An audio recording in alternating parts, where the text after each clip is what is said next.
Wow, here's a weird stat. With Tom Brady announcing his retirement, there are no longer any active pro athletes who are drafted by the Montreal Expos.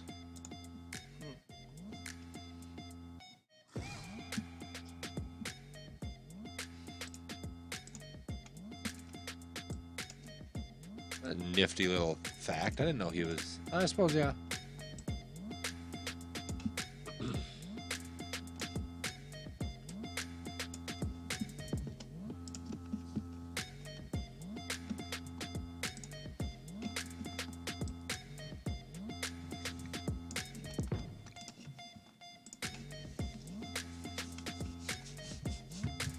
Is it growing on you yet, Mike?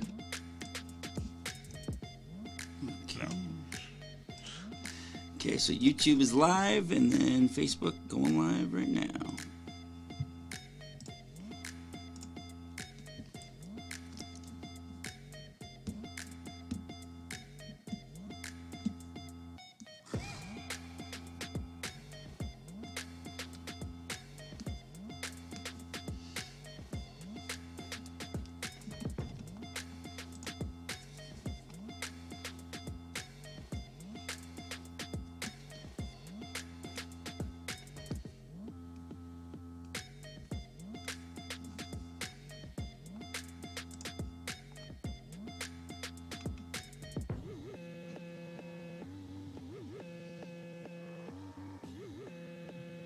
That can't be true. 10 years ago today, Drake released Started from the Bottom. That song is not a decade old. Yeah, it is. Oh.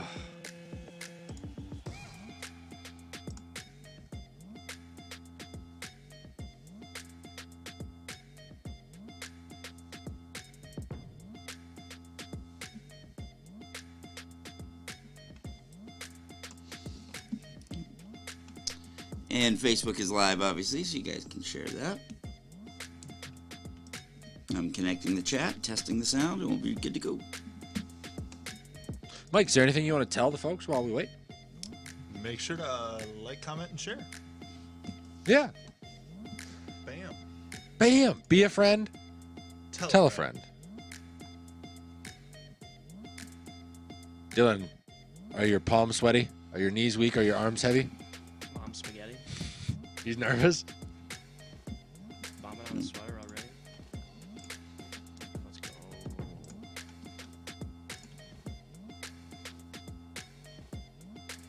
All right. And hey, everybody who might be joining us, just to let you know, we have a great show coming up today. We got the great Arif Hasan will be joining us, talking local sports, all things sports, right? All things sports. And as always, we'd love to hear from you guys if you want to comment below the video, especially on the Glass Half Sports page. And who's got their goddamn audio on in there? Oh, you said it was muted. My bad. Nicholas? Sorry, guys. So You'd think you'd be in a better mood right now. Right? Yeah. Jeez, Gabe. Why would you think that? I don't know. You tell us. Well, if you must know, no.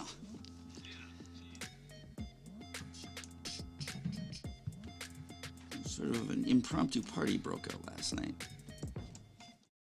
And this was the song that was on in the background. It better have been. It better have been. It better have been the soundtrack of the evening. All right. This is an audio aphrodisiac. It got me there. All right, guys. Well, and I guess I should. Here, let me close the door. Then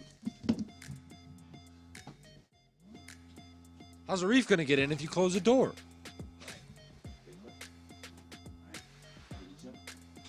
He stopped. He stopped. Like, wait, is he in person? Should be a good day. it's gonna be a damn fine day. All right, Going to gentlemen. be a As great always, day. the show belongs really to all of us, I think, but most notably you guys. We can carry it forward, right? Yeah. Absolutely. Ladies and gentlemen, welcome back to yet another episode of Glass Half Sports. It is February 2nd, 2023. Just realized today that started from the bottom. 10 years old, making me feel a little older. Yeah, I had to go get a passport today, and she asked me if I'd ever gotten a passport before, and I had to get one to travel outside of the country to play a college football game. Yeah. In Division III, you get to do it once every 3 years, and I was like, yeah, that was 2012. Oof. Oh, shit. Yeah. I'm old. Yeah, we're all a little old in here. I am one half of your hosting duties, Nick Huffman, as always, joined by my co-host, Mike Mensing. And I'll let you introduce the guy to your right that's going to be joining us for the first time today.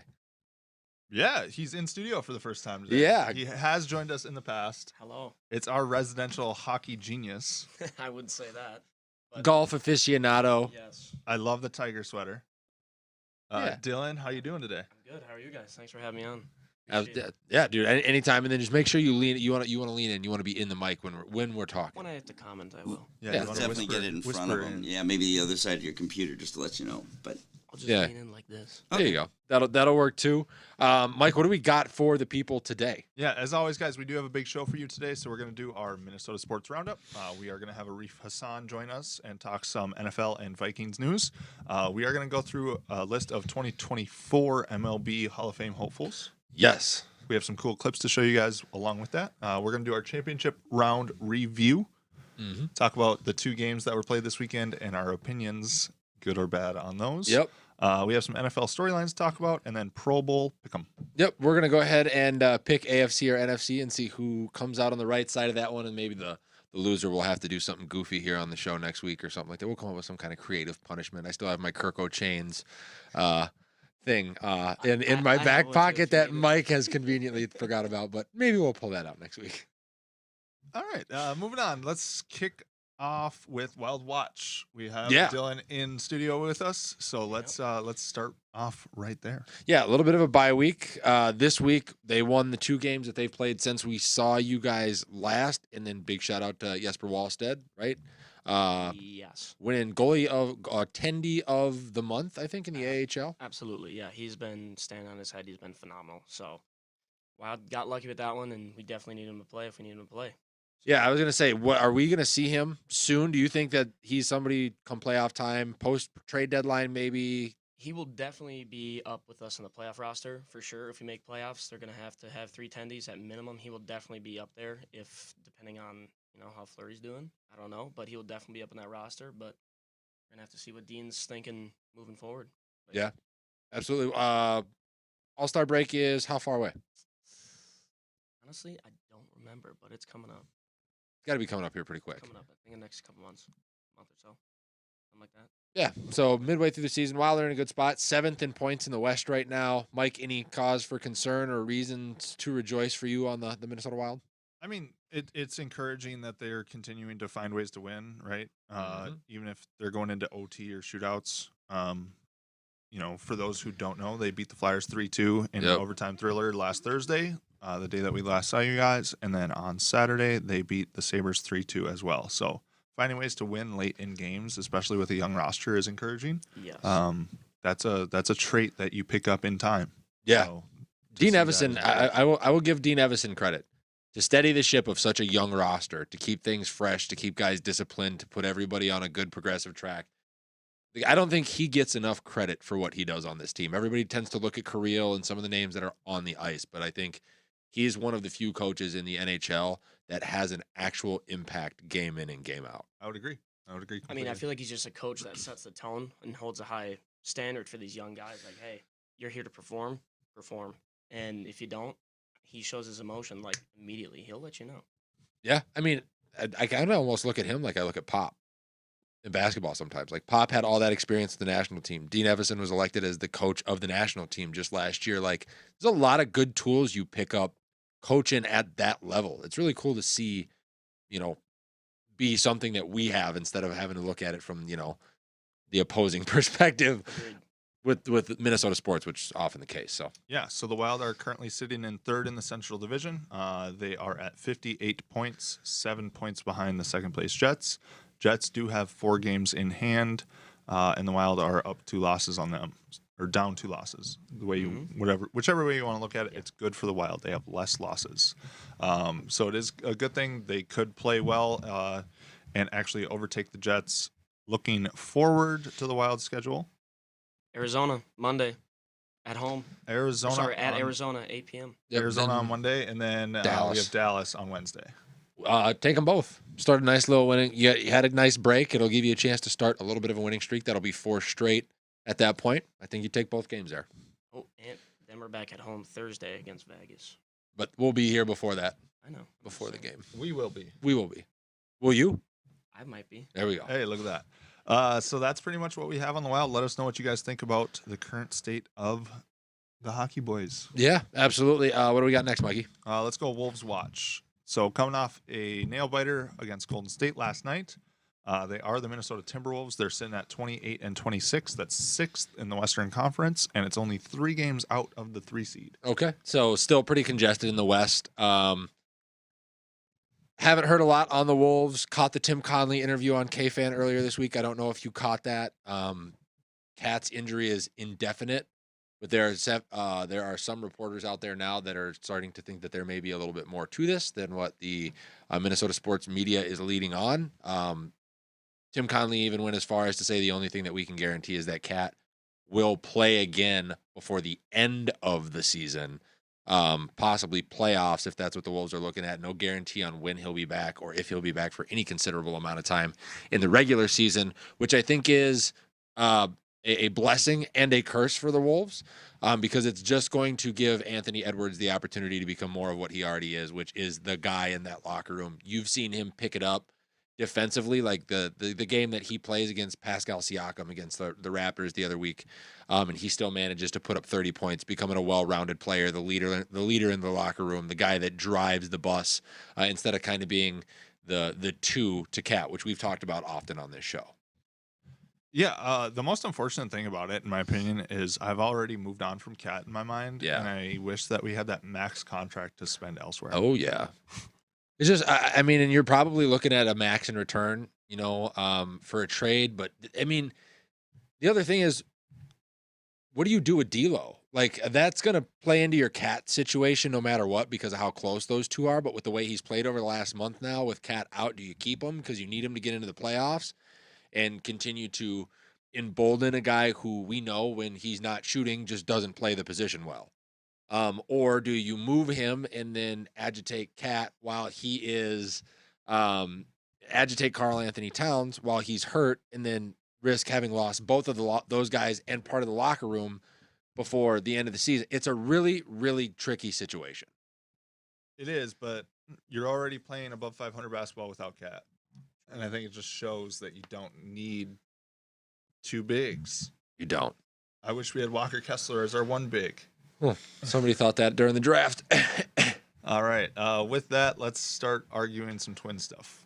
I don't really have anything on the Twins. I do have an announcement. We will be joined by Nash Walker, getting ready for spring training next week. Jim Jackson, Ant is the man. He's the new face of the Wolves. There we go. 100%. Couldn't agree more.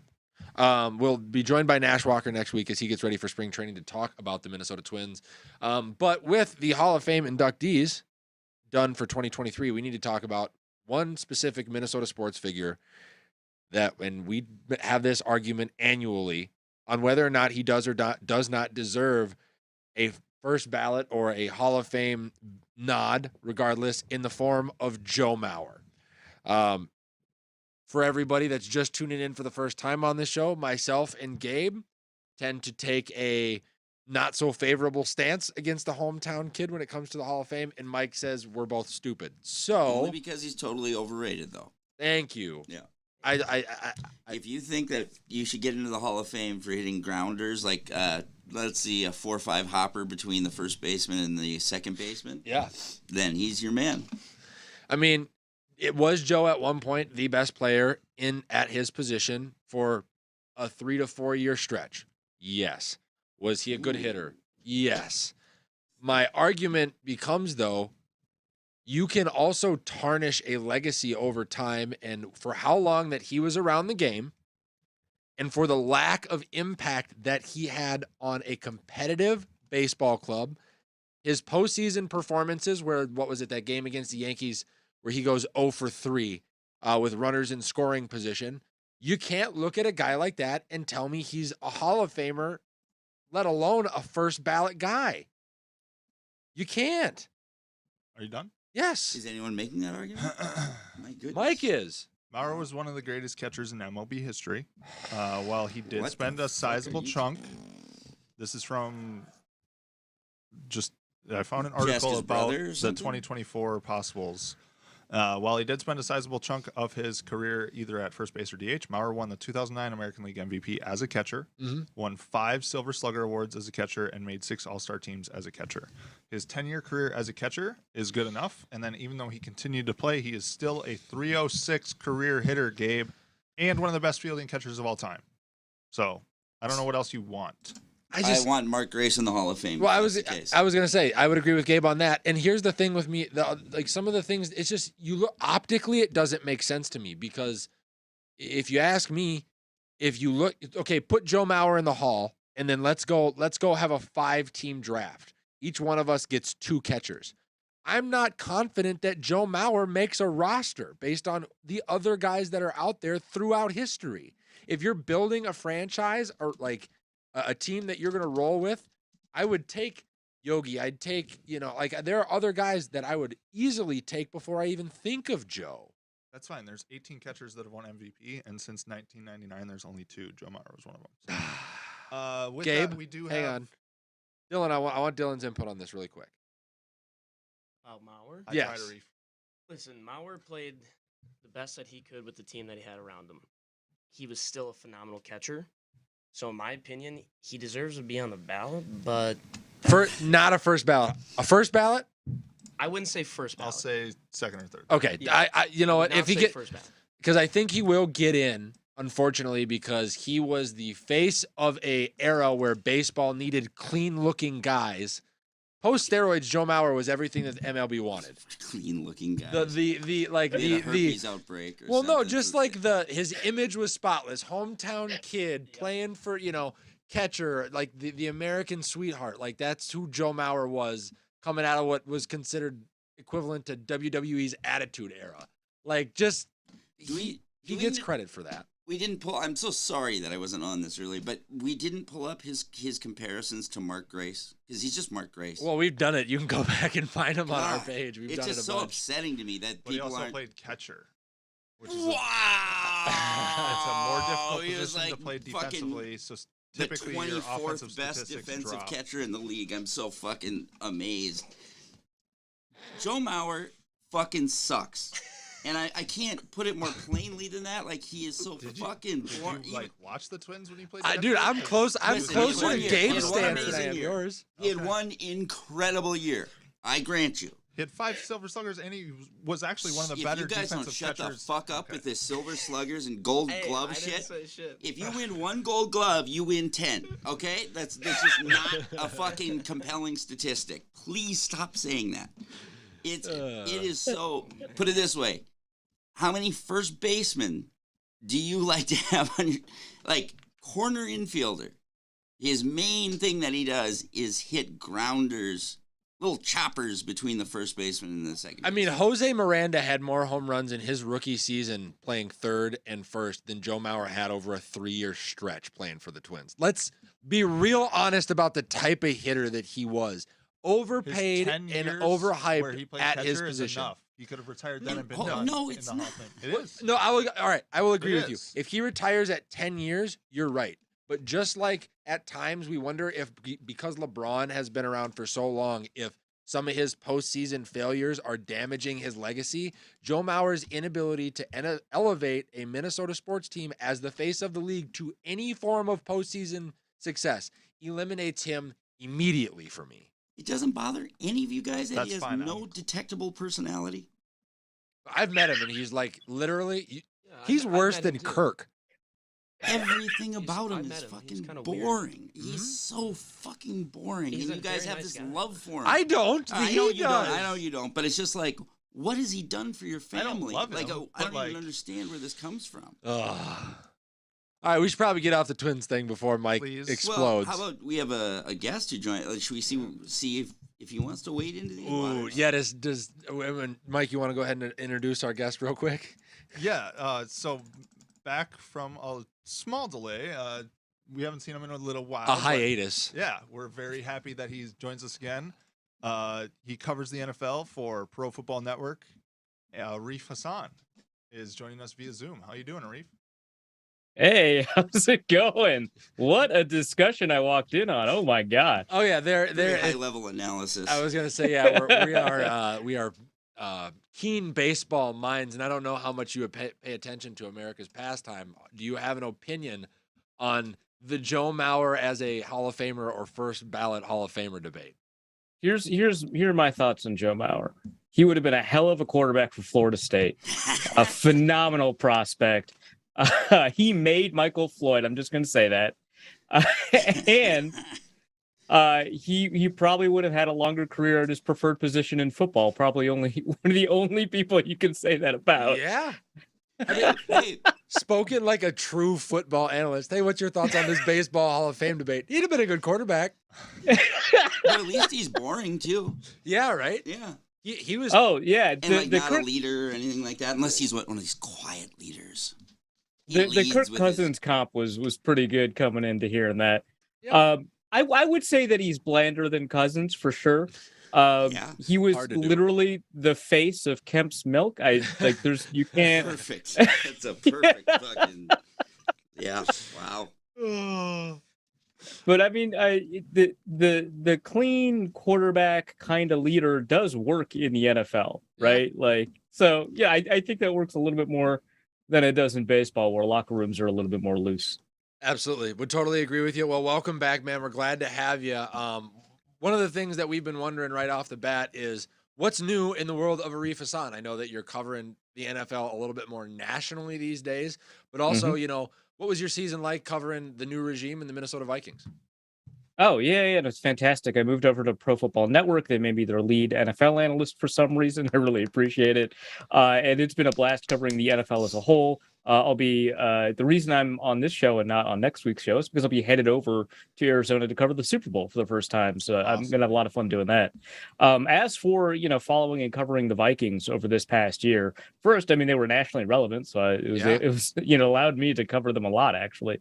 But it's super interesting seeing kind of after 7 years of the same regime, what a new coaching staff looks like, how a franchise and a culture changes just with that new coaching staff. That is, not something that I was able to experience for a while, because Leslie Frazier, the difference between Leslie Frazier and Mike Zimmer was a sea change, and I just kind of got used to the Mike Zimmer way. And now, you've got Kevin O'Connell, who's a lot more open. He's a lot more willing to, have open discussions with the media, with the players, have, ideas fed to him, seem to be a little bit more self-critical in ways that seem a little bit more accountable than later year Mike Zimmer. But I mean, it was also like a club that was just using baseball terms now, a club, right?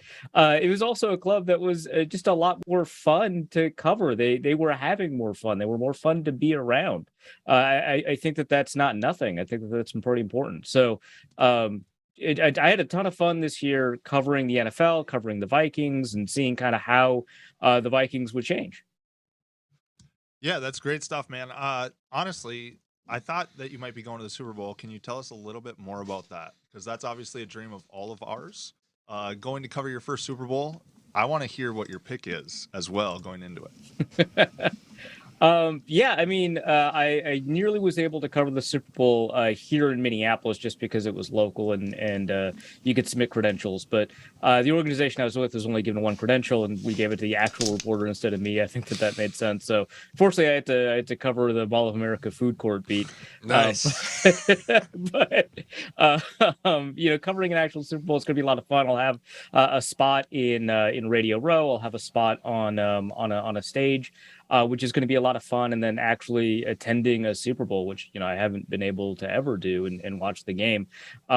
Crazy excited about that. I know that the atmosphere of the Super Bowl is different, not just because it's like a title game, obviously that's a big thing, but it's big for neutrals, right? You've got people wearing jerseys of every single team there at the Super Bowl. It's a completely different crowd. Maybe it's a worse crowd. I've heard that too, right? The conference championship games sometimes get a little bit more excited than the Super Bowl games, but the pageantry of the Super Bowl, can't be ignored. We're gonna have like a halftime that's not 12 minutes. I'm gonna experience that. So a lot of differences. I'll be there the whole week, so I'll be covering Super Bowl Media Week. I'm sure we're gonna see some crazy, wacky media personalities during Media Week that I'll be able to take a look at, give them a side eye.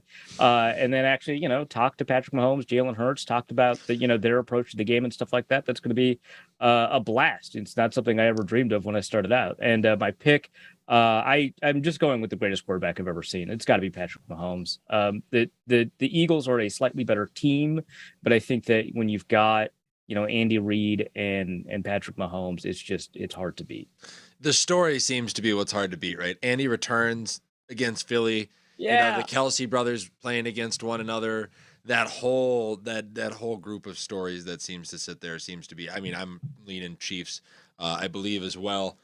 So we appreciate you on the national beat. To some more Vikings related talkers, along with just a general post-mortem of the team this year. What is the buzz around the defensive coordinator conversation as we're now learning about a new name that might be thrown in there as well? Yeah. So Ejiro Evero may be available. He's still under contract with the Denver Broncos. If you'll recall, way back when the Vikings hired Mike Zimmer, they had a number of their coordinators and position coaches under contract, and the Vikings would not release them to other teams until they had made all of their decisions about who they were going to have at the different positions. This is not unusual, even when they don't have a head coach in place. Now, of course, the Broncos do have a head coach in place with Sean Payton. We'll see. It sounded like, there was a rumor of a ghost that Sean Payton might have wanted Vic Fangio. That's obviously not going to happen now that he's signed with the Dolphins. So it sounds like there is the possibility he retains Ejiro Evero as the defensive coordinator. If not, the Vikings will obviously want to talk to him. But for now, it seems like, and this is not like capital R reporting, but it very much seems like the Vikings are interested in Brian Flores. They've been talking a lot at the Senior Bowl, or at least Kwesi Adofo-Mensah has been talking a lot to Brian Flores at the Senior Bowl. Who knows if that means anything? Maybe they're just friends. I don't know. But they've been seen together a lot, both during and after practices. So I'm sure that's going to be a talker. There've already been pictures of the two of them hanging out together posted on Twitter. So I'm sure that's going to come up. The Vikings missed out on Ryan Nielsen. He has been snapped up, and so they're not going to be able to grab him. But they're still kind of in a holding pattern with Brian Flores. They're still in a holding pattern with Ejiro Evero. Brian Flores is in conversations with the Cardinals to potentially be their head coach, and so they're going to have to wait on that. Obviously, they had an internal discussion with Mike Pettin, and there's one other off the top of my head. I'm missing one, but yeah, there's a couple of defensive coordinators, and the Vikings are in a position where they think, hey, there's not a lot of defensive coordinator positions available. The Browns one has been figured out. The Saints has been figured out. The Falcons have been figured out. The Dolphins have been figured out. So all of our defensive coordinator, candidates that we like are all available. Yeah. We don't have to take forever to do this. We don't have to, do this right away in order to snap up our guy. We can take our time and grab who we want because we're kind of in a position to pick and choose, which you don't usually see. Yeah, I would agree. Dylan, you got anything for Arif on the Vikings? Not for the Vikings. Fair enough. I actually had a question, if that's okay. Go ahead. We were just talking about it before you came on. Obviously, your job had you cover the Vikings for quite a while. Just curious if, having to work for the Vikings in a way, are you a fan of the Vikings? Or, does your fandom maybe contradict what you're reporting on or what you may want them to do? This is always a really tough question because I grew up a fan of the Vikings, right? And so, I really bought in 2009 at the Favre season, right? It was just everybody bought in. The year I cried, yeah. Well, because I was kind of dead as a Vikings fan. I was a kid when 1998 happened, but it sucked, right? So I kind of just didn't follow the team very much, except kind of, and again, as a kid who follows teams in the same way, but Right. But I kind of just let the team kind of exist in the background. I was always kind of aware. I was kind of happy when they did well and non-committal when they didn't do well. But 2009 is. I remember 2006. I was kind of interested for whatever reason. 2009 is when I really bought in to really want to learn as much as I could about football, just because of what the Vikings brought. So that's how I got into football, right? But as you become credentialed, as you have obligations to make sure that you're objective in your reporting, as you make sure that you get as many sides to a story as is possible, as you're restricted from cheering in the press box, all of those things that come up, it becomes really difficult to maintain anything like fandom, right? And it's much easier, especially when your job is on the line, it's much easier to cheer for stories than it is for teams or players. Have an investment in kind of the statements that you put out there. You want to be right. I mean, it's just kind of a natural part of it, especially when in some sense your credibility and in an indirect sense your paycheck is kind of tied to you being good at what you're talking about. And so it continues to remove you a little bit further and further away from just cheering for the team. And then also you get kind of a sense of how the sausage is made, right? And it's just a little bit more difficult to just kind of buy in, as a fan from 500 feet away, as opposed to a journalist from 20 feet away, right? Yeah. Makes total sense. Thank you. Gabe thinks we've got some relevant news here. No, it's not that breaking. So I was going to break in with a question to ask, because I saw something in passing yesterday that was about a former Vikings offensive lineman kind of trashing Cousins that I didn't see on the run sheet. I wasn't sure if you guys saw that. Alex Boone, yeah. Alex Boone, okay. Oh, well, I was going to pull that up, but then I ran into this course. thing right as I was doing it, which was just generally That's funny though. Yeah, exactly.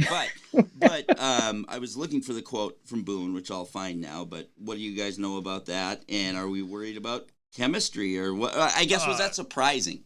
No, not surprising at all, because that's kind of who Alex Boone was his whole career. Okay. He basically said something along the lines of, if you pay the guy that much, you'd think you'd get more production, right?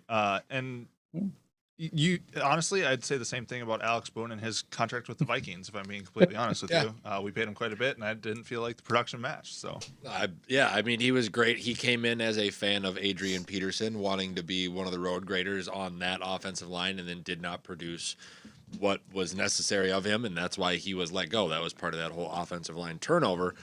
On the topic of Kirk here, Arif, what do you, and this is the thing that's on the mind of all the Minnesota Vikings fans, because I think it's pretty evident now as we look, maybe just outside of this year, but with JJ's contract coming, Darasaw's contract coming, some of the cap issues that we're currently mired in, what are you hearing between Kwesi or Kevin about the plan for Kirk Cousins or the succession plan for Kirk Cousins moving forward? I know people close to Kirk seem to be expecting some form of short-term extension that'll kind of kick the can down the road 2 or 3 more years with a small bit of a pay raise, and kind of juxtapose that against the rumor that I'm hearing now that the Vikings or Justin Jefferson's agent wants him to be the highest non-paid quarterback in the NFL with this extension with the Vikings, and how those two things are going to coincide.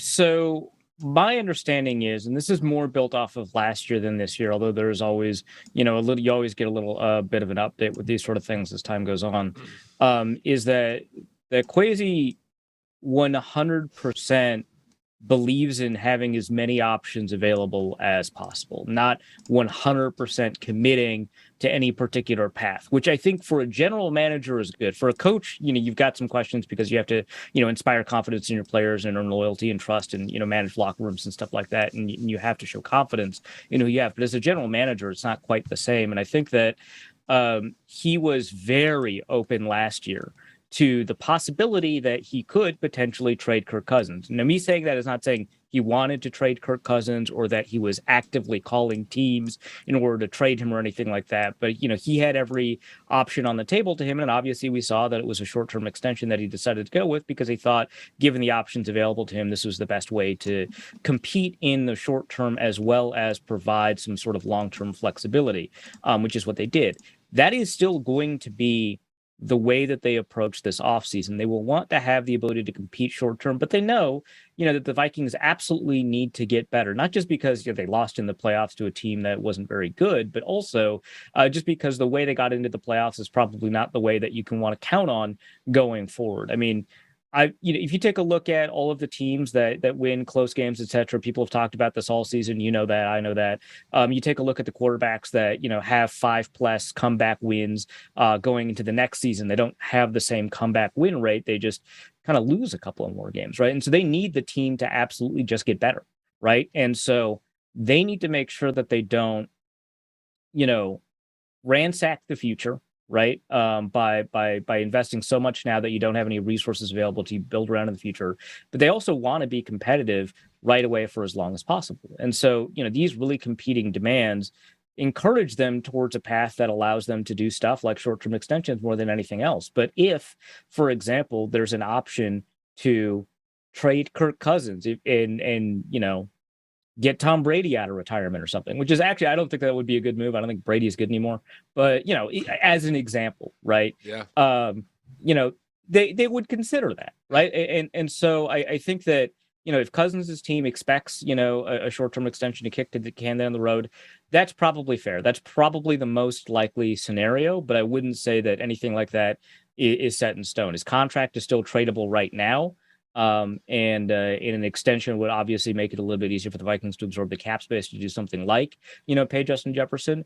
I would imagine that Justin Jefferson's agent wants him to be the highest paid non-quarterback in football. And certainly he's got the latitude to do that. I think he was the most valuable non-quarterback in football last year. So, that can be difficult, but it always sounds more intimidating than it is because of the way that you can kind of manipulate the cap. But figuring out what you're going to do with Kirk Cousins' cap space and contract is going to be a big part of manipulating that cap so you can accommodate those sorts of things. Yeah, I would agree. It's interesting to me. I 32 million, 36 million. Isn't he kind of a bargain at quarterback with some of the guys making upwards of 50? Some of the deals you're going to see come for Joe Burrow, Lamar Jackson, some of those things. Yeah. But I don't know. It just seems Joey Bosa and Justin Jefferson are both going to be looking at an outrageous amount of money, and those are going to be the two highest paid non-quarterbacks. Bosa probably gets his deal done before Justin's. I don't know what's left on offense. It's tough. Yeah, it's hard to imagine how you can kind of uncap the offense, right? Make it better than what it is. Given kind of, you could add a second receiver that's a lot better than Adam Thielen or KJ Osborne. Sure, that would make the offense a little bit better, but clearly both the limiter to the offense and honestly the floor to the offense is provided by Kirk Cousins. Yeah. And so if you want to really, break the ceiling of what potential this offense has, you should explore the possibility that Kirk Cousins is not your guy. The thing is, I would not be shocked if they convince themselves that that's not the case because this is Cousins' first year in this system. And I think that was really evident, especially in the first half of the season, as it took him quite a while, relatively speaking, right? I'm talking about the difference between 2.5 seconds and 2.75 seconds, but it took him quite a while to make the throws he needed to make, given what the offense had available to him. And I think a lot of that has to do with adjustment to the way that Kevin O'Connell wanted him to run the offense. And so I think they think that there is, in fact, kind of more to unleash within this offense. I don't agree, but I understand the thinking for sure. Absolutely. Mike, you got anything else for him? Oh. Gabe? Yeah. I got a couple questions actually. So we talked about Cousins there, but I just wanted to know: is there a move out there that you guys see that you would like to see happen? I guess, or who's someone you'd consider getting rid of Cousins for?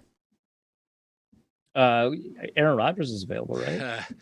I don't want that. He has to go to the Jets first, though. Right? Yeah, he has to go to the Jets. He has to go to the Jets first. Yes, in a way, though. Yeah. just this year, yeah. But I mean, how about what's his name? The Baltimore guy. Sorry, Lamar Jackson. Yeah. Oh, that would be amazing. I mean, yeah. Right? I don't think anybody would say no to that. I mean, is there anything, though, that, do we have pieces to move? Do we even have a chance at bringing someone big in? I don't know where we're at. So the issue with Lamar Jackson is that the Ravens have complete control of the process. Yeah, technically he's a free agent, but they can just franchise tag him. Yep. And then they can just franchise tag him the next year. Just like they did with Kirk in Washington, right? Right. Yeah, exactly. And Kirk made out, but like because Kirk is durable, right? like Lamar Jackson does not have the same security. And No. this is where not having an agent really kind of bites Jackson. Yeah. He needs someone telling him that he needs to prioritize some security at some point. I really appreciate Lamar Jackson trying to maximize his value. I appreciate it a lot. I understand it a lot. The issue is not with Jackson's attitude. It is entirely within the structural advantages an NFL team has when negotiating with a player. So it'll be hard to get somebody like Jackson just because the Ravens basically have his rights for quite a while. But yeah, I mean, that would rule. I think that would be an upgrade. The problem is a lot of these quarterbacks that are potentially available, say coaxing Brady out of retirement, say Aaron Rodgers, say Derek Carr, I'm not that impressed with them. Right. Like Rodgers did not have a good year. Right. And he's so particular. And if he, in fact, is a great quarterback still, maybe he is, it's clear that he's so particular about the people around him and the things that he demands of them that it is impossible for him to run an offense without them doing what he wants to a high degree of precision, which is why Christian Watson, Romeo Dubs didn't work out. Well, a whole new team, it's kind of hard to get that working. Right. So there is that. Right. Derek Carr, not that good. He got benched. He's not that good. Tom Brady. I mean, look, if he was still, a high level player, he wouldn't. It's clear based off of last retirement that he is wired to think that if it's possible, he will compete. Yep. It's not possible anymore. So he retired for good this time. So there's not a ton of quarterbacks available. What about bringing in Trey Lance as a backup? That guy hasn't played football in 3 years now. You cannot. What about Jimmy G? Yeah. Also, for me, you're getting rid of trading one Kirk for another Kirk. and one that's less durable. But at least he's not Kirk. At least he's the handsome Kirk. Yeah, at least he's a handsome Kirk. Yeah. Okay. Cool. The media darling that dates porn stars is going to do real well here in the Minnesota market, right? Like, well, we were just talking about the importance of confidence, right? Yeah. And having a personality in a locker room. Like, have at it. I think one of the only things that makes sense to me is, and me and Mike have talked about this, and it's the move that I'm most sold on, and I would just want to get your opinion on it. I got one more, and then we can get you out of here. Is the possibility of the Vikings going after a guy like Hendon Hooker, coming off an injury from Tennessee, doing kind of like what Baltimore did with Lamar Jackson, which is they have their quarterback in place. They see that he is aging, he is expensive, and there is a ceiling on what he's able to bring them. But moving into pick 32 to get a fifth year contractually out of a guy that we know has arm talent, we know has operated well in that Tennessee system. He's not necessarily a scrambling quarterback, but he has mobility. Just seems to be like the fit that Kevin O'Connell would be looking for. Is that something that they're looking to do? Is make one of those like the Patrick Mahomes sit him a year, let the veteran play out his contract to style moves? Yeah, I mean, you take a look at some of the most successful quarterbacks that the NFL has seen recently. People like Tom Brady, Aaron Rodgers, right? People like Russell Wilson. People like Jalen Hurts and Patrick Mahomes, both in the Super Bowl. Lamar Jackson, you just mentioned. All guys brought in when there was a franchise quarterback on the roster. People forget that Russell Wilson was behind with Matt Flynn. Flynn Sanity. Yeah. Flynn Sanity. Yes. Yeah. So, a lot of the really high level quarterbacks that people really like were brought on when there was a guy that was a clear starter and potentially a franchise guy. Alex Smith took the Chiefs to the playoffs he had his best seasons ever with Andy Reid, right? And Andy Reid was like, I see the potential for a Hall of Famer, and he got it, and he was right?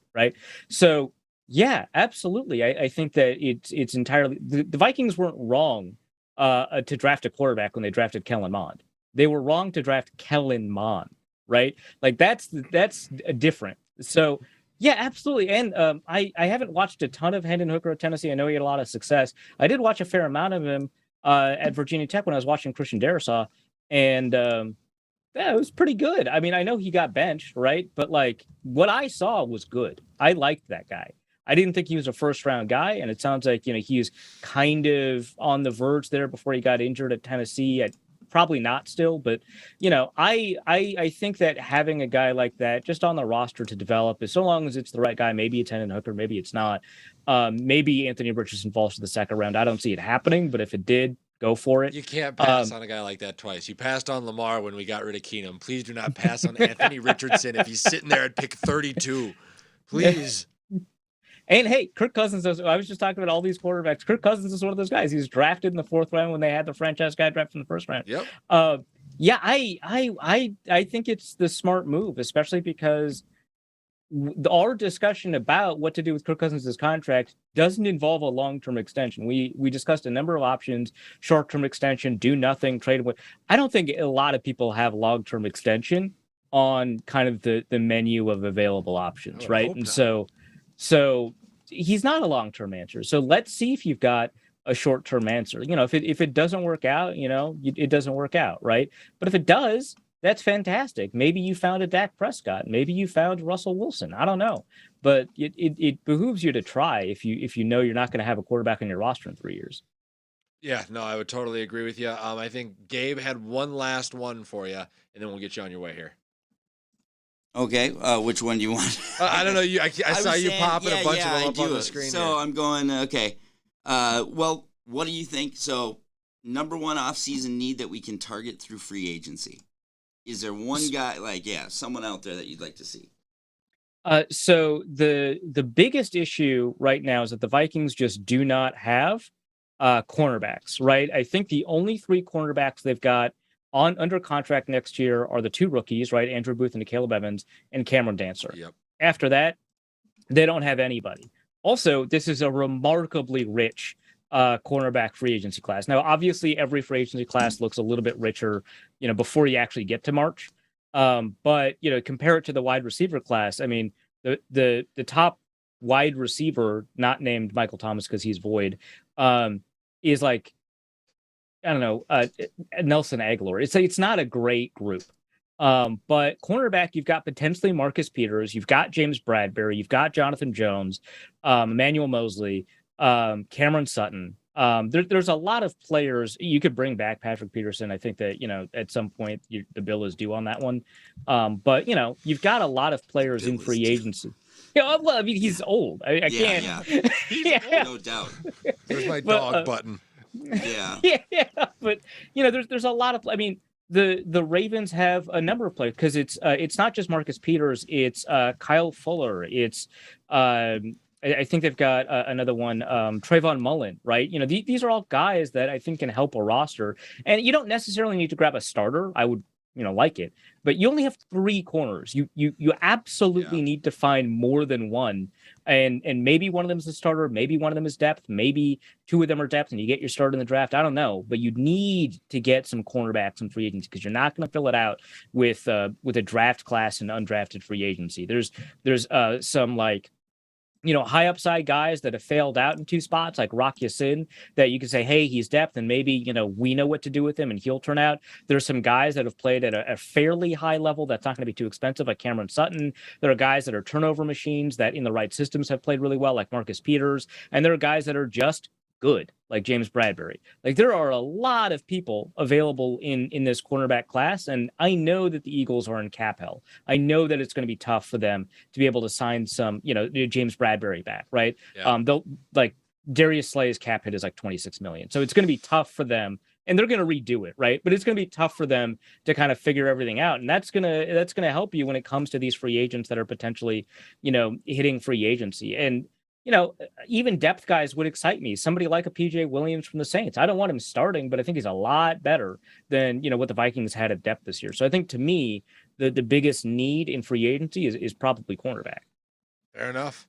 All right. As always, the wealth of knowledge that is Arif Hasan. Why don't you let everybody know where they can find you all over the rest of the internet, buddy? Sure. Yeah. The only social I really use is Twitter, and I don't know if that's a mistake, but on Twitter, it's at Arif Hasan NFL, ArifHasan NFL. And online, all my work can be found over at profootballnetwork.com, profootballnetwork.com/author/A Hasan. And also I'm on various podcasts, Norse Code Podcast, Minnesota Football Parties. You can find me there. Perfect, man. We will try to get in touch with you again, probably ahead of the draft, or as the offseason activities kick into gear for the Minnesota Vikings. As always, you're welcome back on this show at any time. Thanks for joining us, and have a good rest of your week. Have fun at the Super Bowl. Yeah, absolutely. Yeah, will do. I promise to do that. That's for sure. Bring us back at least one good Super Bowl story. That's all I'm asking Oh, for. Just 100%. That or I'm on the stop by, hunt. Stop by the Waste Management Open. It's the same weekend. Oh yeah. Both I at the was same time. told to head over there, so It's we'll see if I crazy. Bingo. Crazy good time. Bingo. All right. All Arif, right. Take care, buddy. Thank Peace you. out. Another it's the short-term extension to me for Kirk still doesn't make any sense. I don't know how you're going to be able to do him and what it really JJ. does is just pushes the money down the road. If you I don't want short-term that. extend him, I don't want it. well, if you push the money down the road and then trade him, and you don't have to pay the money that was pushed down the road. Aren't you just running into the same issue then that you're running into currently with Harrison Smith and Adam Thielen and Dalvin Cook, where you've kicked the can too far down the road and you can't get anything back for them in return in trade value? I don't think we're at a spot where you can't get anything back for those guys in trade value, if I'm being honest with you. Dalvin's just done, right? Yes. Like, I mean, yeah. Dalvin was 5th in rushing last year, so I don't know what you guys are talking about. All right. And led the league in rush attempts for negative yards. Sorry about that. All right. 2024 MLB Hall of Fame hopefuls. Yeah, so a couple of guys that'll be on the Joe Mauer.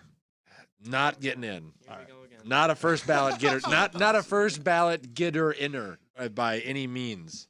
But there are a couple of other names on this list. Two of which actually I'm incredibly excited to start with. But let's talk about the guy that's already on the ballot. That it is a surprise to me that he has not gotten in up to this point, which is Carlos Beltran, center fielder. Guy hit the ball his entire career at every stop, 300 plus stolen bases, 430 plus home runs. He's got a postseason home. He broke Barry Bonds' postseason home run record with 8 in 2006. He's got a Derby win. Here we go, Gabe. Go ahead and gasp. 3 Gold Gloves, 2 Silver Sluggers, and was an overwhelmingly like he switch hit for average and was an Iron Man. How is this guy not getting in? Boy, I feel like, I mean, this is a complex one. I don't think this is actually so, to me, I don't know. Did you guys ever feel like he absolutely put up numbers, right? For year after year. 20-year career. 20 years? Holy crap. 20-year career. I should probably study this dude more before I open my mouth. But I guess the one thing I was going to say is that even though he put up those numbers and stuff, he didn't seem like the guy that you... He was always a really, really good player. He was the best But two in the league. He was the best two in the league for a long time. I don't know. Everywhere if he was the best at anything. Everywhere he That's went, kind of how I feel. but everywhere he went, they won.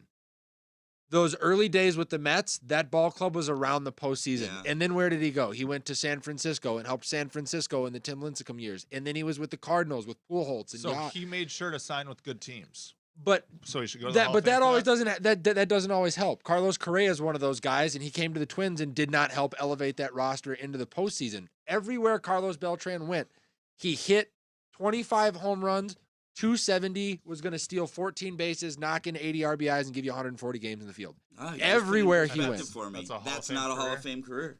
That's what I would say. But that's his floor. He had years where he hit 40. He had That's years not where he his- drove Get a in higher flow, 120. That's not his floor. Get a though. higher floor, bro. Nick, think about logically. If he played for 20 years, which he played for what, 18 or something crazy? No, he played for 20 years. Okay, so he played for 20 years, and how many career home runs did he have? 434. So that's about a little over 20 a year. Yeah. So his floor was definitely lower than 20 home runs. But to do that and have 300 stolen bases? It took him 20 years. He didn't really steal anything in the back half. Well, I'm just saying. But then like, you got to. if He's you got told me those- if postseason you told me those success. numbers in a 12-year career, I'd be like, yeah. But he's got postseason success too. Like he's got a world. He better. He was around for 2 decades. So And like he was just, I don't know. I feel like he was kind of the 3rd best, 4th best player on the team all the time. Or Exactly. 3rd best. You know what I mean? Which is Exactly. great. And I know he did have a few years where he probably was, numbers-wise, the 1 or 2. But I don't know, man. He just... If he gets in, that sets a new bar for the minimum to get in my opinion, he because played- his statistics are due to his durability and not the other way around. And he played center field and left field most of his center career. field and right field his entire career. Center and right. Yep. Okay. And so, as a right fielder, when you think of those numbers, Yeah. it's really unimpressive. When you think of it as a center fielder, I do remember his defense being pretty stellar. Oh, for, yeah. for a few years for sure. But Fuck no, dude. This guy's not a Hall of Famer. I'm sorry. Yeah. He's the Hall of Very Good. I will give you that for sure, Nick. I'm not saying he's bad by any means, but he is the Hall of Very Good. Because, dude, mathematically, he averaged his average season was 21 home runs. Yeah. Like, I get it. I just, first of all, and I was a huge six stolen bases. And I was gonna say he played in the steroid era Yeah, and was not one of those guys that was pumping the ball over the fence at the same clip. So I do get it. I'm not gonna take a huge stand on this one. Yeah. But I just think as a guy who found a way to stay on the field for 20 years, guy's got 2,700 hits. He was 2 seasons shy of being able to be a part of the 3,000 hit club, and there are very few individuals on that list. Like. I think he's better. I think here's what I'll say. But he probably 20 years, dude. He That's probably 150 hits a year. That's he not that hard probably if you have doesn't get in, but I do think he's underrated for how good he was. Agreed. Agreed. I feel like I'd like to see his numbers side by side with McGriff. Fred McGriff, even though he was a first baseman, he played a lot of years like that, Andrew Jones would be your best comp. Yeah, and I don't think Andrew Jones is a Hall of Famer. He was just too short, right? Like I guess I don't know Andrew Jones' career that well. I think they're both like those steroid guy, guys are in like the top 5 of their position in their league.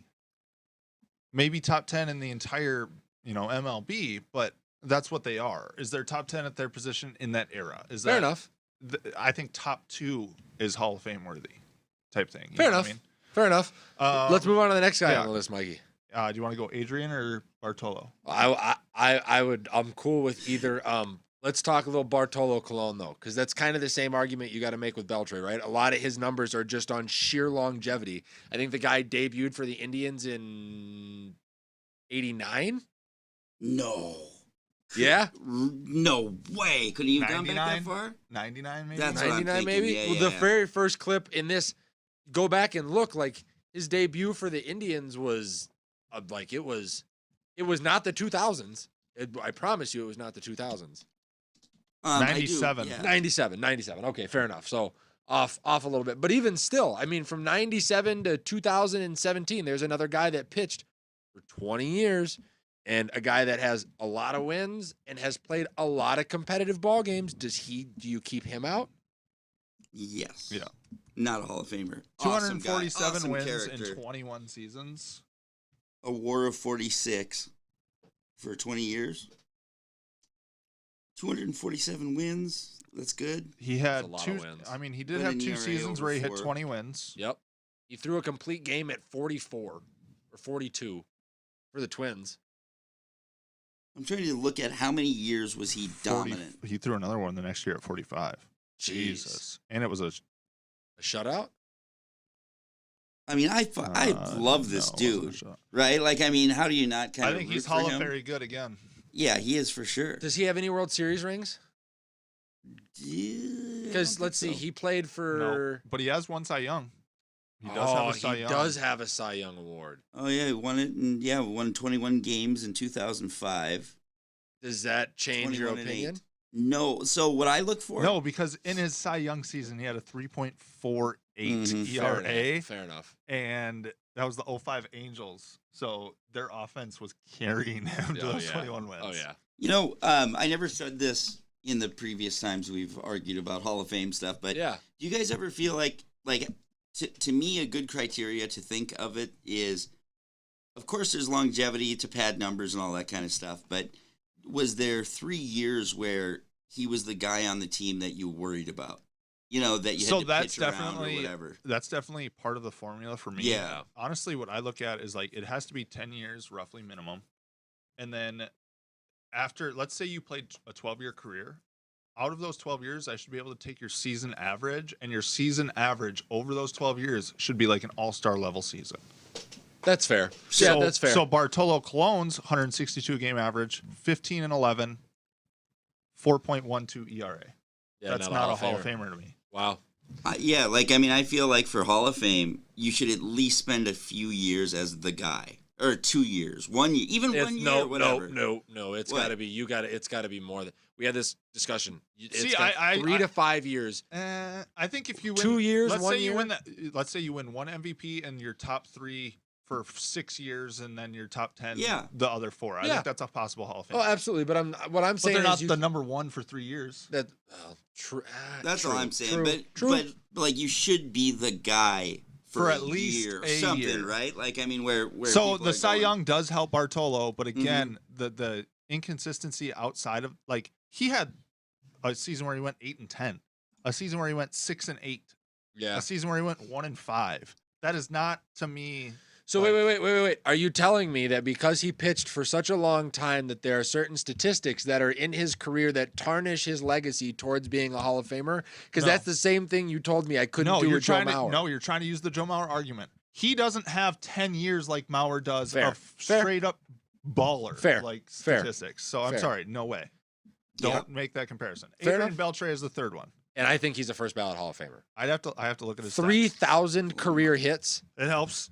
helps a lot. Played for Hard to 20 argue with years. that. Played for 20 years. 477 home runs. Yep. I'm going to say yes on this one as of right now. Let me go look. 162 game average to confirm my Your theory? 26 home runs, 94 RBIs, and a 286 batting average. I'll say yeah. And not only that, was a vacuum at third. Like a lot of guys that start on the corners eventually migrate over to first place or they move And he into had DH. 5 gold gloves. And Gabe, you ready to gasp? Yep. He had 2 platinum gloves.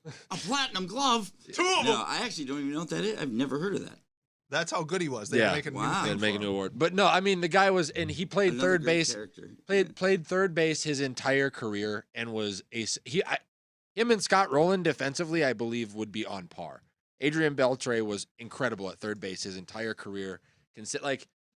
Let's do that comparison here, Gabe. If you had to pick one or the other, who would you let in, Scott Rowland or Adrian Beltre? Adrian, well, I guess I'd have to look at the stats, but I mean, let's see here, which we can do right now. Another guy, Gabe, that everywhere he went, they won ball games. Hey, Like- Nick. What? So Dylan just pulled up the Sorry, list. just pulled up the stats for all the. He pulled up the Hall of list Fame, for the entire 2024 BBWAA ballot. Yeah. The unofficial. Projection, So- but it has all their stats. And it has like percentage of ballots Yeah. starting with number 1, and it's a list Yeah. starting with like who's most likely to get in, Yep. right? We have Adrian Beltre at 15, who is right behind Torrey Hunter. And guess who's right behind Adrian Beltre? Joe Mauer. Joe Mauer. Joe Mauer. Adrian, I mean, Bartolo Colon comes in at 19 in front of Matt Holliday, yeah, which is a little surprising to me.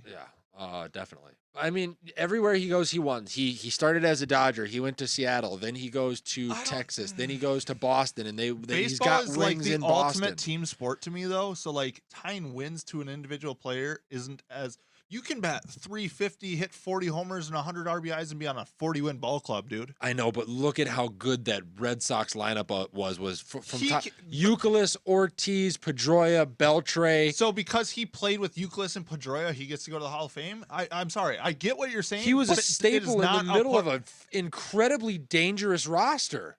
and that's not. He could have been just as dangerous on another roster that won 40 games. But that never And happened gotten- because then but- even and he still would have gotten into the Hall of Fame. It's not a part of. It's cool. It's really cool for the legacy. It's awesome for the career story, but it doesn't have to do with anything whether or not he gets into the Hall of Fame, in my opinion. He was top 10 in MVP voting 1, 2, 3, 4, 5, 6 times. Is that Adrian compelling? Beltre? Yeah. yeah. He won 6 MVPs. No. He was in the top 10 Oh, in of voting. voting. Gotcha. Which, I mean, there you go. You talk about that extended period of time Yep. where you got to be top 10 in the game. I mean, the guy, he's got seasons in there where he's got a But he season with never won it. 48 home Right. runs, 32, 36, 6 times. 32. Like he's got RBI seasons in there, 102, 105, 104. He was just, I don't know. If you wanted to say, here's a floor for a guy that should be a first ballot Hall of Famer, for a guy that you should go based on the accolades, how long the career was, the personality. If somebody were to get in on their first go round, like this is, you got to squeeze over this. Adrian Beltre is that for me. He's pretty dang close. I'm going to say he's a second. If he would have hit the 23 more homers for 500 and had 3,000 career hits and 500 homers, first ballot. Fair enough. 48 home runs one year. That's wow. He spiked big. But time. 19 the next year. with the Dodgers Mhm. before he went to Seattle, and then when he went to Seattle, weren't those the Look at years that that he was OPS. there with Griffey and Alex Rodriguez and Like that Mariners team was good, at and then first, and then it got bad, and he was still there. yep, and then and then he bounced and went to Boston after that. Had a few years in Boston, and then carried that Texans team for the entire back half of his career. 49 doubles. Guy was a 190, machine. Almost 200 hits. Yeah, I mean the dude was really. I mean He get my. Is he a first ballot or a second ballot? second ballot. Second ballot. First for That's me. what I think. First for me. Because I think him having one of the only like goofball, lovable, like truly like you want to root for him, like Big Papi type personalities. I think that plays in. I have to take it into consideration because you'd see it where he would, bubble gums on the ball cap or playing tag out at second base, like for the love of the game stuff that you don't see with a lot of other guys at his level, right? I think that Great plays character in. for sure. Exactly. All right. Well, let us know what you guys think about those three names. If there's anybody that we missed that you want us to talk about that could be a potential Hall of Famer on the ballot next year, let us know. With that, we'll transition into the championship round review for the NFL. We'll kick off with the AFC matchup first. Bengals at Chiefs. I picked the Bengals. I'll eat crow that I was technically incorrect. We both However, I did. don't believe that the best team actually won this football game. Congratulations to the Chiefs and the things that they had to go through. They did have a lot of injuries, including their starting quarterback, Patrick Mahomes, who played on basically one leg. The Chiefs advance with a win 23-20. And yeah, thoughts? Mahomes played the guttiest performance of his career on that high ankle sprain, down to what was essentially 3 tight ends and 2 wide receivers, against a Super Bowl caliber team. But for the 4th straight matchup in a row, 3 of which have been on the road, Joe Burrow outplayed Patrick Mahomes as a quarterback. And it is going to be the story of Joe's entire career, which is he is going to play well enough to keep the Bengals in every ball game that he is a part of, and he has to hope that the people around him don't make stupid mistakes. The ones like punting the ball to Sky Moore and leaving that ball in play when Kansas City has 1 timeout and there's 58 seconds left on the game clock, to me, is inexcusable. And then to turn around and have Osai, who played his ass off that entire game, guy was all over the field, to have him be the one that makes, that push. If I'm Eli Apple, I'm tackling my own guy before he even gets a chance to put hands on Patrick Mahomes. It doesn't matter. It's going to come down to, are the people around him going to be able to hold out long enough to win, to sustain wins for Joe Burrow? And it didn't happen this time around. Yeah, it's kind of funny to me. Right when the Brady Manning matchup stopped, everybody started looking for the next wave. This is the two. It's Burrow and Mahomes that we'll see, like Manning, Brady. Yeah. Who's going to dominate the matchup, though? It's going to be Joe. To me, right now, it should be Joe because he's the better quarterback, in my opinion. But I don't think the better quarterback won the matchup with Brady Manning. It was the surrounding team. Fair enough. So I think that's something to watch moving forward. I think Patrick is definitely in a better situation with some of the weapons that he has, the way that they've built that defense out. Coach. The experience, yeah. Andy Reid is a huge advantage. Interested to see how things are going to change in Kansas City if Eric Bieniemy gets the Ravens offensive coordinator job.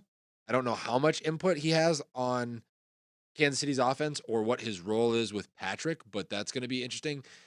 But I think that, the Chiefs have been able to establish consistency. The Bengals still need to figure that out. But Joe Burrow, to me, has proved this offseason, like with that double, that almost like that midfield back shoulder throw that he makes to Jamar Chase. That's the ball that, like, you go, okay, well, what is Kirk missing? What is quarterback this missing? The fact that he put a middle linebacker on skates to pick up a 17-yard third down as a quarterback that doesn't rush. He is the best quarterback in the NFL, easily, to me. I mean, Patrick is there on any given day. We've said it. Patrick's ceiling is higher, but Joe's floor is so much higher than what Patrick's is. And Patrick is such a great, I don't know. Joe just, to me, operates as like a true quarterback. Right. Yeah. And I would say Mahomes is a better athlete. He's Like, he's more like athletic. he's like the gunslinger back there, man. He's like a Mike Vick, and then you got a Tom Brady. if that's I what almost we're look at gonna think about Mahomes that. as Favre. goofy as this. He's Favre. He's Yeah. Brett Favre to Yep. me. He's Favre. So what- He's not afraid to toss it underhand, overhand, left-handed, Yeah. behind the back. He's just going to get the job done. Burrow is like you can see what Burrow's Precision. doing on quarterback Yes. tutorials. Precision. Even when he runs, it's textbook. So for both of you guys, if the Vikings were an expansion team for whatever reason, you could pick one of those two guys I'm right taking now. Joe Burrow. Really, just Hands hands down, huh? Hands All the down. way. I'm surprised by that. He's a better leader. He's a better Oh, I don't know culture about- guy. I don't know about A all much that. less annoying girlfriend. He's Or and wife. brother. Yeah. Yeah. and dad. And Joe to me is so a lot of times owners have to hire GMs and coaches to build culture. You don't need to have a coach that knows how that can do that if you have a quarterback that can do it. Like it allows you a little bit more creative freedom. It allows you a little bit more structure. You're winning on a little bit larger, you can take a little bit bigger swings with Joe, right? Like Patrick was brought into and learned how to be that guy under Andy Reid because of all of the experience, because of Travis Kelce, because he sat behind Alex Smith. Joe Burrow just had it. And that's why Patrick was a guy you traded up for and sat, and Joe Burrow was the guy that you gave the keys to the franchise to on day one. Right. Whose career is Joe Burrow going to have? Like, is he like I'm afraid a he's Jim going to have. Kelly? I'm afraid he's going to have Manning's career, where he wins one, maybe two, but he's That's- like right there every That's a year. great career, though. I mean, that's a phenomenal But career. it's Hall of not Fame Brady's, and I But think that's what only if he Mahomes could stays do. in Cincinnati. I don't. He's I don't from I don't see him going anywhere else. He's from Ohio. yeah. Yeah, well, What do you think, Nick? Whose career? I You think he's Manning level? For sure? I think Joe Burrow is going to have Joe Burrow's career. Oh, It's what a I know cop-out. that What a sounds cop-out Oh, answer. Listen, I know that sounds like a cop out. No, it Everybody It wants is. but everybody wants to go, "Oh, is he going to win 1 or is he going to win 7?" I don't think either is the case. I think Joe Burrow wins 4 Super Bowls and probably retires early. Like as to where Patrick Mahomes might play for 20 years. I don't know if Smoking Joe is going to age well. Like I honestly don't know, but I would say Joe Burrow probably wins 3, 4 Super Bowls, and it's uniquely him. It's uniquely him. That's almost like you should have said, I predict that Joe Burrow is going to do his best. Joe Burrow will play football. Mm-hmm. All right. 49ers at Eagles. Again, I picked the 49ers, Yep, me too. and I'm going to eat crow on that. However, the Philadelphia Eagles are the luckiest team in the National Football League. Yeah, they are. After quite a bit. playing the third weakest regular season schedule out of the entire NFL, Thanks to the Vikings. they had to beat a poor Giants team, thanks to the Vikings. Yep. And then they had to play a team on their 4th string quarterback to get to the Super Bowl. I don't think that there's an NFL team that hasn't had an easier road to the Super Bowl than this year's Philadelphia Eagles. Due to that, I'm going to pick the Chiefs right now to beat them Yep. Same. because I don't think that they're that good. I don't either. I think if Brock Purdy can even so much as close his thumb in that football game, Philadelphia loses it. Really tough injury, but that defense, even after Brock Purdy went out, kept them into it until midway through the third quarter. Until they were just on the field the whole time. Right? Yeah, and so let's not forget the lucky Devontae Smith catch that wasn't a catch that flipped momentum early. yeah. I mean, and Jalen Hurts did not play well. Overthrew 'Cause AJ he's Brown not- on. Switch Right. Jalen Hurts and Justin Fields, and they're They're we're talking the about same Justin quarterback Fields right now. Yeah, they're the same quarterback. But missed on 2 big throws downfield.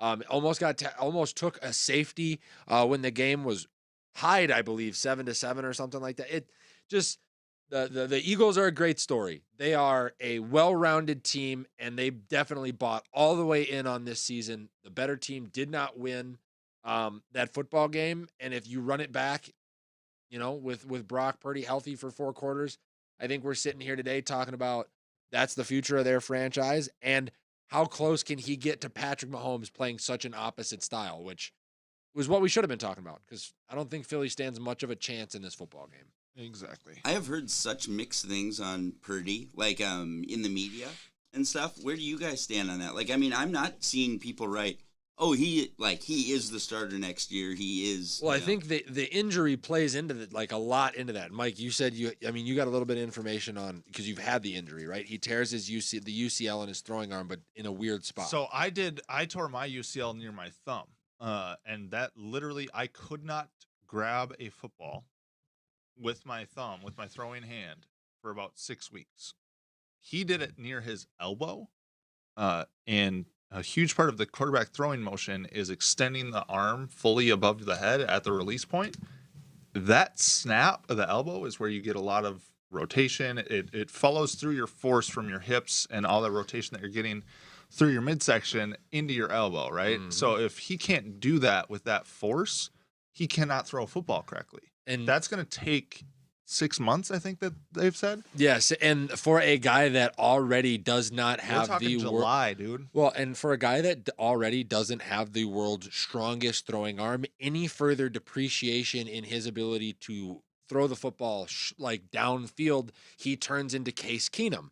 So, I mean, he's at a really interesting spot. They're going to have to see. Trey Lance also hasn't played football in 3 years, so then I can't. If I'm the Niners, I'm shopping Trey Lance this offseason at this point to any situation I can find for him because that is investment lost already. 2 of his 5 years down the drain. The year before that, he didn't play football. His mobility could potentially, which we got him for, could potentially be vastly limited by the injury that he had. And he wasn't a great passer when they tried to implement him into the offense to begin the season as they transitioned away from Jimmy Garoppolo. The Niners are the best team in the NFL. They are literally just plug and play a average durable quarterback away from winning a Super Bowl. And that's what I think it is too. If I'm Kwesi, who has ties to the Niners, I'm calling on, because when they thought we weren't going to re-sign him this last offseason, the Niners were talking about, hey, we want Kirk Cousins. I think the Niners have a quarterback named either Kirk Cousins or Tom Brady next year. I would put money on that. Yeah. All right. Well, let us know what you guys think about the NFL Championship round review. Did the best team from the AFC and NFC actually make it to the big game? And who do you have as your winner? They did With not make that, it. we're going to transition to NFL storylines. We're going to do a little bit of a what's more likely segment. Dylan, feel free to participate. I got a few scenarios for you guys. I'm going to basically say what's more likely, this or this. And you guys are just going to give me a quick answer and explanation, then we'll move on. Yeah. First one, 49ers quarterback future. What is more likely? Trey Lance gets traded this offseason or Brock Purdy starts week 1? What's more likely? I think the Trey Lance trade is more likely. I think the Niners are definitely, because of how they run their front office, and the fact that they are short picks. They're short a lot of picks coming off the Trey Lance trade, knowing that worst comes to worst, we can bring in a veteran. Brock Purdy can play, but he's worth absolutely nothing. I think Trey Lance gets traded, and I think there are a few situations out there. I think Indianapolis is a great fit for Trey Lance. They don't want a veteran guy. They want somebody young. You can go out and get him. Seattle makes a call on him, I would assume, over Geno Smith. Tampa Bay, Geno Baltimore. just set the Seattle passing touchdown record. I'm just saying, you at least make the call. There are teams out there that will call. All right, fair enough. Dylan, you agree? I definitely agree with that. Trey Lance is on his way out of San Francisco, huh? Unless he's healthy, that's it. Fair enough. Tom Brady's future. What is more likely? Tom Brady gets back with Giselle or starts week 1 for the 49ers? Gabe's got to get in on this one, too. Starts week 1 for the 49ers. I agree with Mike. I know Tom, and Mike even said this before the show, needs to retire in order to get to San Francisco and have it contractually, if he were to play with. for another team this fall, Yes. he would contractually, legally have to retire from the Tampa Bay Buccaneers, which he has done. Yeah. And I agree with Mike. I don't think that the guy goes 8-9 and blows up his marriage. His first losing season as a starting quarterback. Yeah, and blows up his marriage and goes out on that note. I don't think he has the stomach for it. Now, do I think what's even more likely than him starting week 1 is him sitting on the couch through the first 4 or 5 weeks of the season, waiting to see a competitive team with a quarterback injury or a competitive team that doesn't have the quarterback position right in Miami, like Tua with a concussion. Lamar will be there. Yeah, yes. But I think that is what's most likely, but what's more likely is he starts week 1. All right. Listen, guys, I got to be straight up with you. Yeah. There's no better way on this planet to cruise for pussy than in a uniform of an NFL quarterback. Is that how it happened for you last night, Gabe? No, I actually don't have to do that because my personality is so fucking good. But it is, yeah, I can't imagine on the heels of the door. You already went through this much. Yeah. Like, you already had the hard year. But when you're sitting at home in your white-walled, shitty apartment, well, maybe he's got a nicer place than me. But, for real, what the hell else are you going to do? Right. Well, he does have a 10-year, $350 million contract with Fox just waiting for him. Yeah. But I think he could even make 40 from somebody this year in the NFL. Easy. Okay, how about And then this? that contract is still just waiting for him. Is it easier to get laid being a middle-of-the-pack NFL quarterback or being a new announcer? I mean, He's here's Tom the thing. fucking Brady. That's what I was going Tom to say. Brady. Is He is I don't Tom care Brady. if Tom Brady takes the janitor job at your local school. He's fucking Tom Brady. Yeah. He can If literally, it's like saying he Tiger Woods takes the doesn't- janitor job, he's banging the lunch lady. It's not a question. Exactly. You guys are kind of childlike in this regard because you got to remember that he is Tom Brady. Yeah. But hold on. In his head, he's still a vulnerable human. Believe me, he's sitting at home. His whole self-worth, everything is wrapped up in him being All he has to do is NFL put on his quarterback. 7 rings Yeah, and then go out in public, and he'll feel just fine about himself. I actually I can tell you heard guys I, haven't won a I actually championship. heard that he divorced Giselle because his wedding ring was getting in the way of him going for 8. Oh, yeah, So there that's you what go. I heard. There you go. That's good. D'Amico Ryans with the Texans. What is more likely? The Texans are a little rocky in what they do with their head coaches, so this is kind of where I took this. Texans make the playoffs, or D'Amico is fired after year 1. Texans make the playoffs is more likely.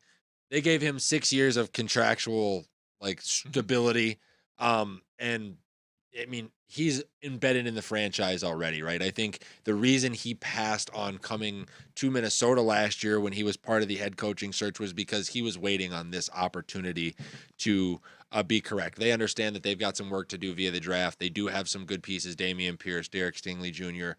I like Davis Mills, even if he is nothing more than a bridge quarterback to you.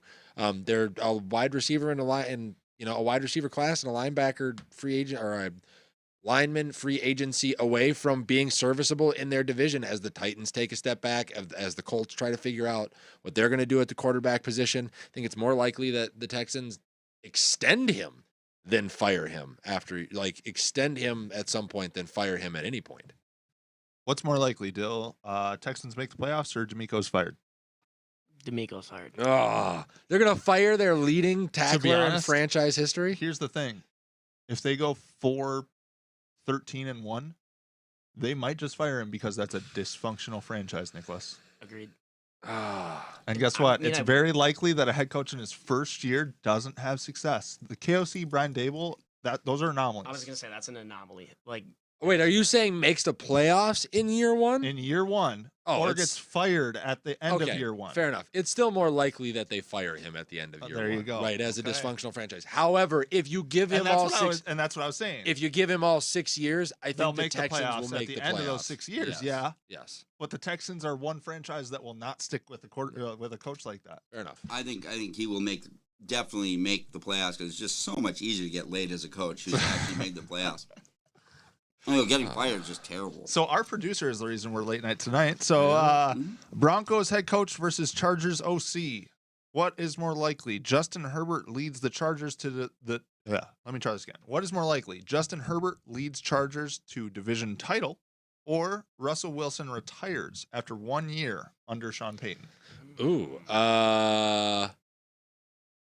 You know what? Justin Herbert takes them to a division title. And the reason why is you have to take a look at what, even with Dak Prescott, who we are very quickly figuring out is incredibly limited as a quarterback. He's I a will take mediocre quarterback. Yep. I will take Herbert's mobility. I will take Herbert's arm. I will take his IQ. I will take the weapons that he has. And now that he has Kellen Mond, who had Dak Prescott finish second in passing yards 1 year and fourth in passing touchdowns in another year, and have a top 5 offense in any stretch of time where Dak Prescott was healthy and kept them afloat during the Cooper Rush years or during the Cooper Rush weeks, I will take that if I'm the Chargers and go, the show on offense, the show is yours. Run it. Give Herbert everything that he needs. They've got the right running back. They have 2 great wide receivers. They have a decent tight end. Their tackle's going to be healthier towards the end of the season. That offense is in a fantastic spot. I think the Cowboys made a huge mistake letting Kellen Moore go. I do also see a possibility of Sean Payton moving on from Russell Wilson Ooh. if Russell Wilson is actually washed. Mm. He had a lot of opportunities to win games this year that he just did not play very well in. So Sean Payton, believe it or not, actually already laid out what he would do with Russell Wilson. If you know what Sean Payton has been up to for the last year, he spends every Tuesday or Wednesday on the Colin Cowherd show for about an hour, and they talk NFL. And about halfway through the season, because Colin Cowherd is a big Russell Wilson fan, he sat down and he said, "Hey, here's what I would do if I'm Denver. I'm going to go back and I'm taking cut-ups of everything that Russell Wilson did well throwing the football in Seattle, and I'm building my own offense, play concepts off what he's already successful at, and then we're going to run the football because he was at his most successful when we were running the football, and the Broncos have the ability to do that." That is paraphrasing, but pretty close to what Sean Payton said. So if you're wondering what the Broncos offense is going to look like come next Seattle season, 2012. it's going to look like Seattle's sets, like from a pre-snap standpoint to get in and out of what Russell likes to do, with that Sean Payton passing, like that vertical downfield, some of the same stuff that he did with Drew Brees. Can Russell Wilson play at the level of Drew Brees? His differential's got to swing by about 10. He's got to cut 5 interceptions off and add about 5 touchdowns. And if that's the case, the Broncos will be in the mix next year. All right. Do you guys think at all, like maybe I'm alone on this, but I feel like Sean Payton has really skated through a lot of his drama and stuff like that he could have had. Like, why has he gotten such a pass? Because all he does is step away, typically. God, like the there's bus something of about drama is about to hit him, and he just steps to the side, Just goes and then dark waits a mode. year, and then steps back on the road and keeps walking. Yeah, it's like he's gonna go into Denver with just a mayo jar full of like Vicodin and just get Russell Wilson hopped up on that, and he'll be feeling good. You can get one good year out of a guy. What's the hooked on Vicodin. Sean Payton movie with Kevin James? Oh, it's Bountygate? Yeah. As weird as that was, that Kevin James played him, it was actually a super interesting look into like. What are you talking about? There's Kevin- a movie about when Sean Payton was suspended No from way. the Bountygate thing with the Yeah? Vikings. He went and coached his son's like high school or something. 10th grade team. It wasn't a varsity team. I know. It was like Yeah. a freshman team or something goofy, right? And there's a movie about it, and Kevin James plays Sean Payton. I gotta watch it. It's actually decent. It's not a bad movie. Kevin James is good in just about everything that he's ever been It's in. like a 6.5 out of 10, but it's worth a watch, It's better than Kirk. and it gives you kind of a behind the scenes look of And like Joe. who Sean Payton is. Yeah. It's interesting.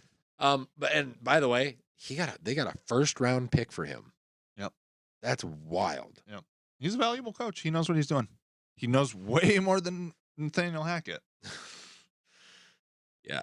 dude. And like Aaron's from going to New York. and what's- Aaron's going to New York. Yeah. I just have to say it. And what's funny is from watching that movie too is I know Sean Payton's pulling up front row, first parking spot at Denver's facility in his nice Beamer, getting out with his suit on and walking in and going, "This is my fucking show." Well, and that's the thing, right? That's the Broncos need an adult in the room Yeah. to balance Russell's ego, because Russell actually, as a guy that I never thought really had one, was trending towards like Aaron Rodgers Yeah. level narcissism.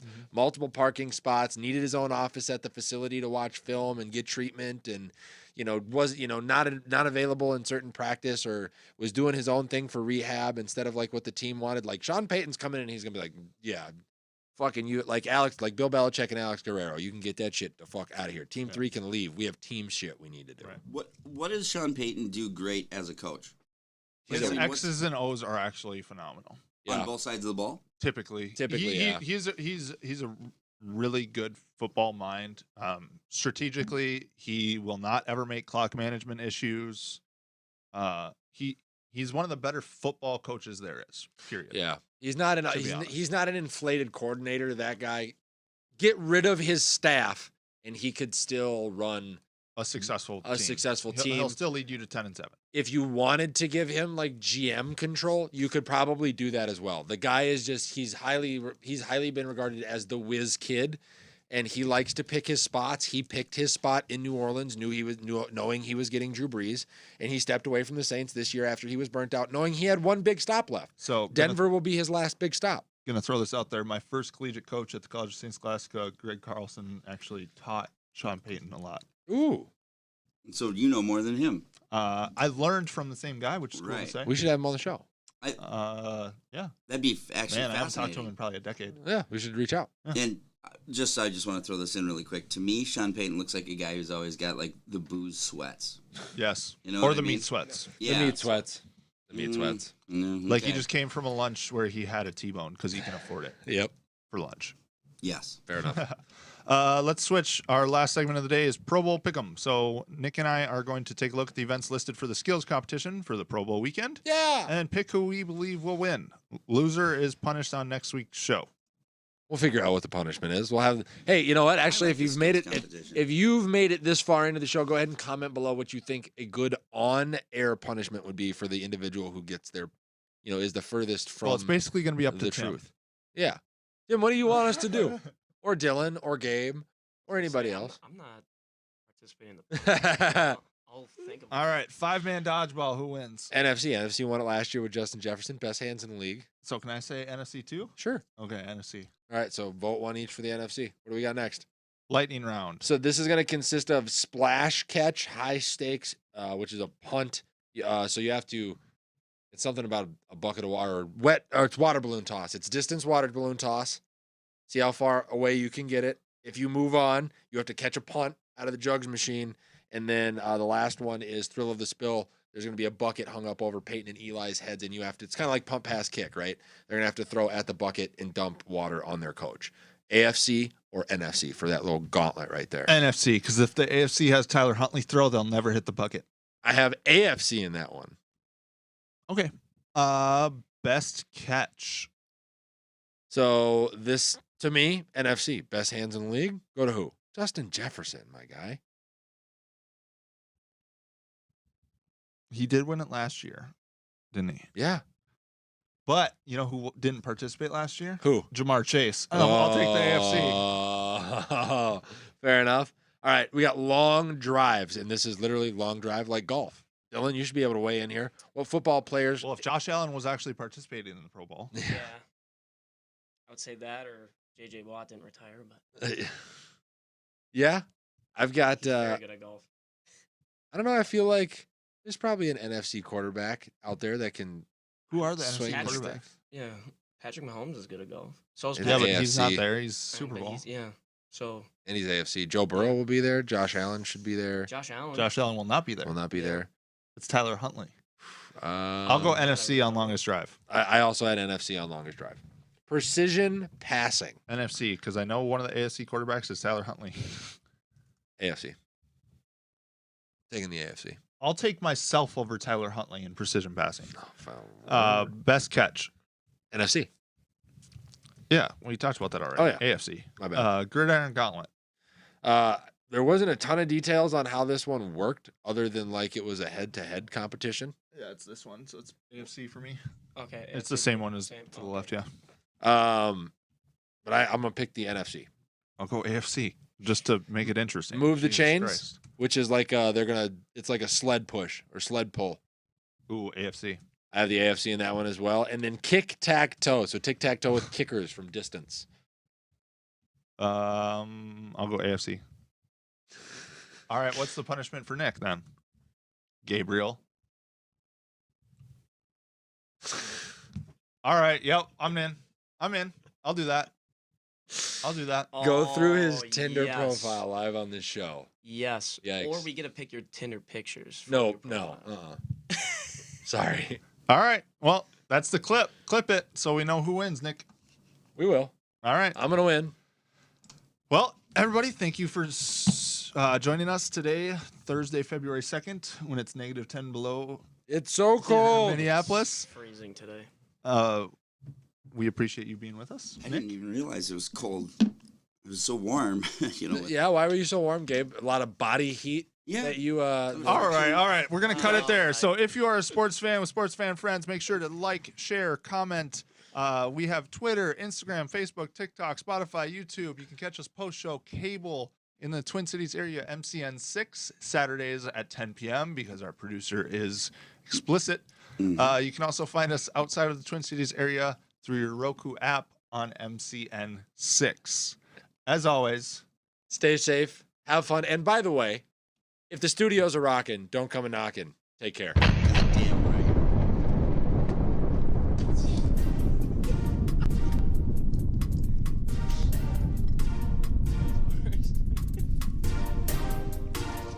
Solid show. Which is my question for a recap.